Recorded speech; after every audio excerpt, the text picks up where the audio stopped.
Class 9 हम आपको पढ़ा रहे थे टिश्यूज, जिसमें हमने आपको कई प्रकार के टिश्यूज पढ़ाए थे। जटिल ऊतक, साधारण ऊतक, मृद ऊतक, स्थूल कोण ऊतक। आज हम आपको पढ़ाएंगे जटिल ऊतक। हेडिंग आपकी होगी जटिल ऊतक, जिसे हम कहते हैं कॉम्प्लेक्स टिश्यूज।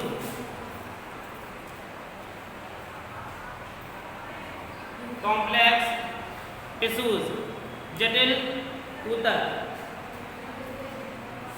इसमें लिखेंगे ऊतक एक प्रकार की कोशिकाओं के बने होते हैं। ऊतक एक प्रकार की कोशिकाओं के बने होते हैं, लेकिन जटिल ऊतक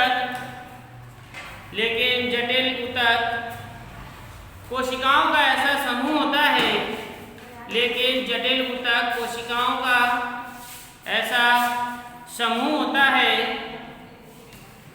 जिसमें एक से अधिक प्रकार की कोशिकाएं होती हैं। जिसमें एक से अधिक प्रकार की कोशिकाएं होती हैं। ये सब मिलकर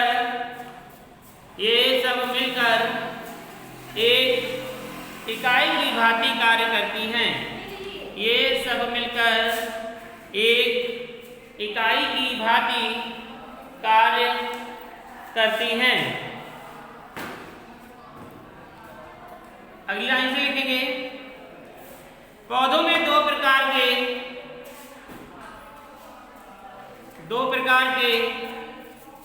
जटिल ऊतक पाए जाते हैं।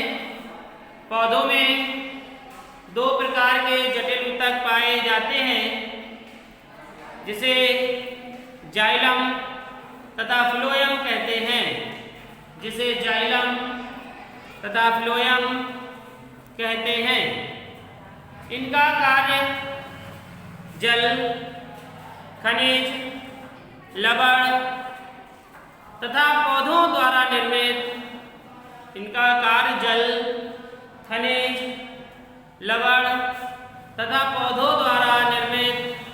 खाद्य पदार्थों को पौधों के अन्य भागों तक पहुंचाना है। पौधों के अन्य भागों तक पहुंचाना होता है। जाइलम तथा फ्लोएम को संवहन ऊतक भी कहते हैं। जाइलम तथा फ्लोएम को संवहन ऊतक भी कहते हैं। संवहन ऊतक भी कहते हैं। तो हेडिंग डालेंगे, इसी के अंतर्गत आती है दारू या जाइलम, यानी कि इन्हें हम दारू कोशिकाएं कहते हैं, लेकिन इंग्लिश में से हम जाइलम कहते हैं। जी, हम हिंदी में भी जाइलम कह सकते हैं। तो दारू या जाइलम, दारू या जाइलम।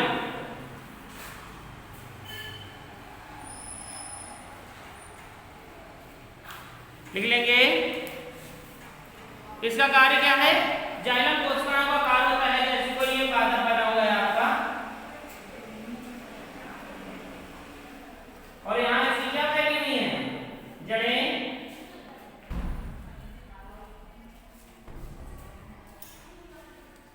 इसका कार्य होता है, जो यहाँ पे जल ऐसे आया, जल के साथ कई खनिज पदार्थ भी यहाँ आए, तो इनको ये ऊपर ले जाने का कार्य करता है। कहाँ? पौधे के प्रत्येक भाग पर। प्रत्येक भाग में क्या लगी हुई है? पत्ती। तो ये भाग जाके यहाँ पर जाएगा। और जो सूर्य होता है, सूर्य से जो प्रकाश आता है पौधों पर, वो फ्लोएम का कार्य करता है, यानी कि इसमें भोजन बना, ये भोजन ले जाने का नीचे कार्य करता है पौधों के प्रत्येक भाग में। ठीक है, तो आपने लिखा जाइलम, तो लिखेंगे इस ऊतक का मुख्य कार्य जल संवहन है। इस ऊतक का मुख्य कार्य जल संवहन है। यह जल संवाहक ऊतक भी कहलाता है। यह जल संवाहक ऊतक भी, यह जल संवाहक ऊतक भी कहलाता है। इसमें 4 प्रकार की विशेष संरचनाएं पाई जाती हैं। इसमें 4 प्रकार की विशेष संरचनाएं पाई जाती हैं। पहली हेडिंग डालेंगे वहिनिकाएं। 4 प्रकार की, पहली है वहिनिकाएं।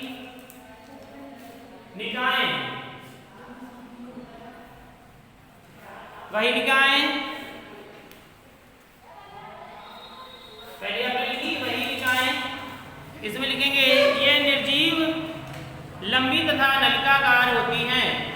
ये निर्जीव लंबी तथा नलिकाकार होती हैं। ये दोनों सिरों पर नुकीली होती हैं। ये दोनों सिरों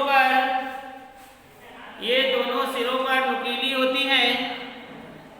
लिग्निन के जमा होने के कारण, लिग्निन के जमा होने के कारण इन कोशिकाओं की भित्ति मोटी हो जाती है। जमा होने के कारण इन कोशिकाओं की भित्ति मोटी हो जाती है। दूसरी हेडिंग डालेंगे वहिकाएं। वहिकाएं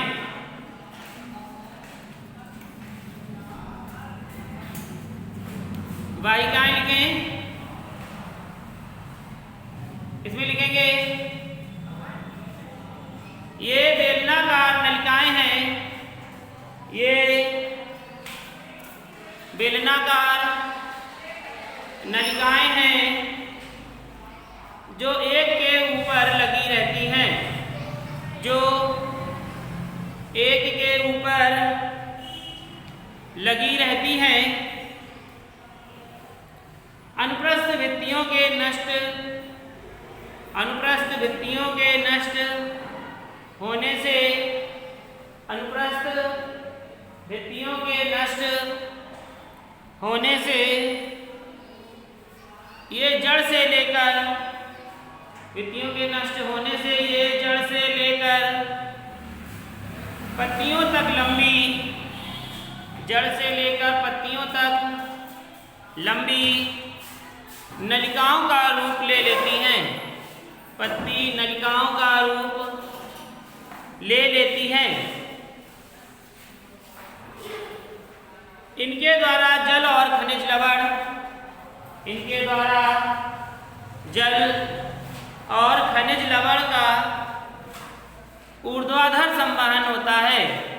इनके द्वारा जल और खनिज लवण का ऊर्ध्वाधर संवहन होता है। ऊर्ध्वाधर संवहन होता है। अगली हेडिंग डालेंगे जाइलम मृदुतक। किसी हेडिंग है जाइलम मृदुतक। जाइलम मृदुतक हेडिंग डाल रहे हैं जाइलम मृदुतक। लेकिन ये सजीव कोशिकाएं हैं। ये सजीव कोशिकाएं हैं जिनकी भित्ति लिग्निन के जमा होने के कारण, जिनकी भित्ति लिग्निन के जमा होने के कारण मोटी हो जाती है। जमा होने के कारण मोटी हो जाती है। पैरेन्काइमा भोजन का संग्रह करता है। पैरेन्काइमा भोजन का संग्रह करता है और यह किनारे की ओर जल के पार्श्वीय संवहन में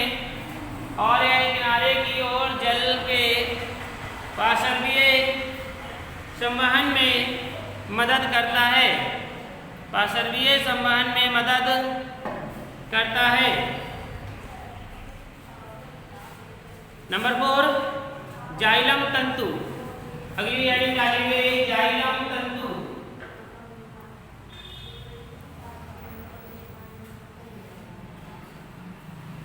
जाइलम तंतु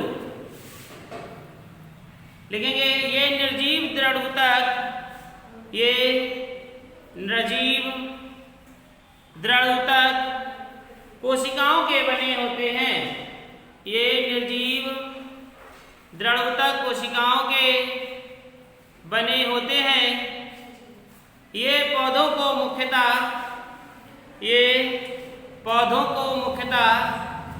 सहारा देने का कार्य करते हैं। पौधों को मुख्यतः सहारा देने का कार्य करते हैं।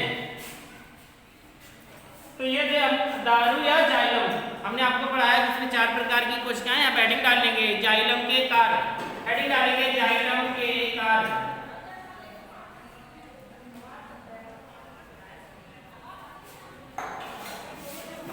जाइलम के कार्य, जाइलम के कार्य हेडिंग डालें।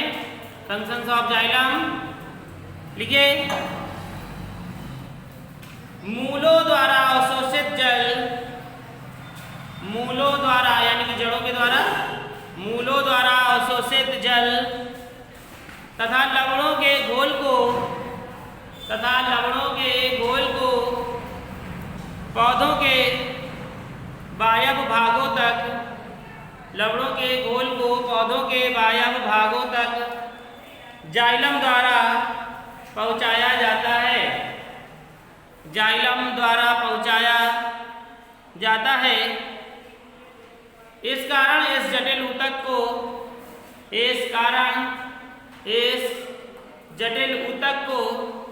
जल संवाहक ऊतक कहते हैं। इस कारण इस जटिल ऊतक को जल संवाहक ऊतक कहते हैं। जल संवाहक ऊतक कहते हैं। अब इसका डायग्राम है, डायग्राम बना लेंगे सभी लोग।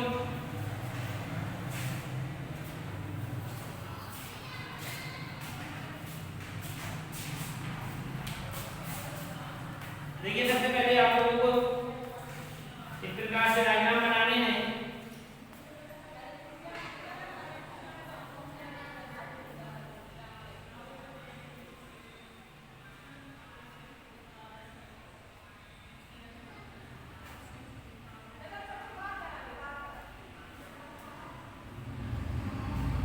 ये जो भाग है इसे हम केंद्रक कहते हैं।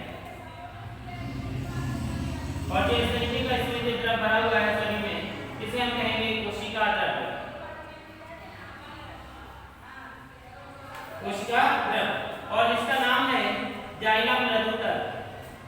जाइलम मृदुतक इसी की संरचना है। अभी सबसे पहले नहीं बनानी है, सबसे पहले ये वाली संरचना पीछे से बना रहे हैं, रुक के बताइएगा।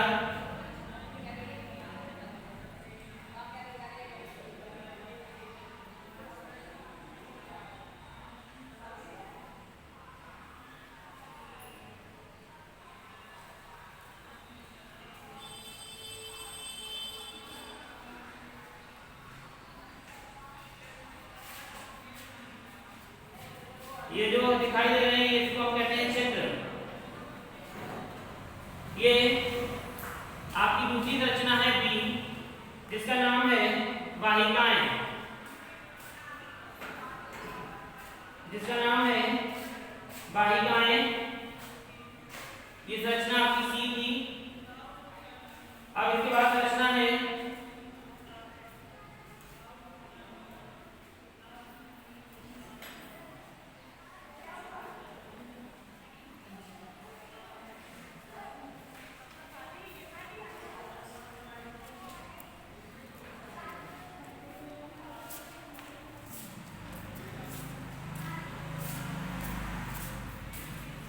क्षेत्र है। ये ए है संरचना जिससे वाहिकाएं।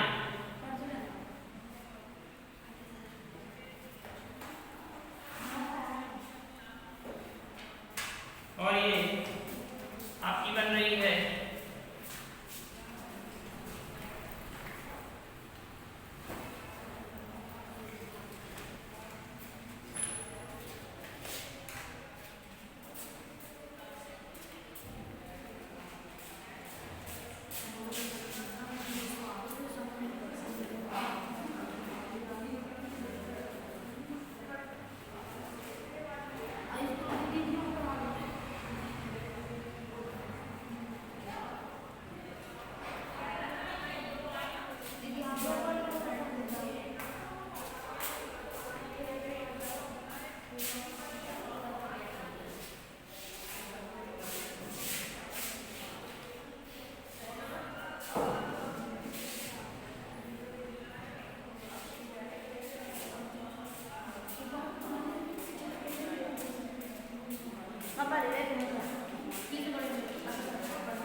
ये देखिए ये संरचना जो बनी है इसे हम कहते हैं जाइलम, और इसमें जो संरचना दिखाई देती है वह संरचना ये वाहिकाएं। तो आप ये देख रहे हैं तरीके की संरचना छिद्र वाली, ये है वाहिकाएं, और इसमें जो संरचना ये आपको दिखाई दे रही है ये है वाहिकाएं, तथा जाइलम में की संरचना आपको इस प्रकार से ये दिखाई देती है।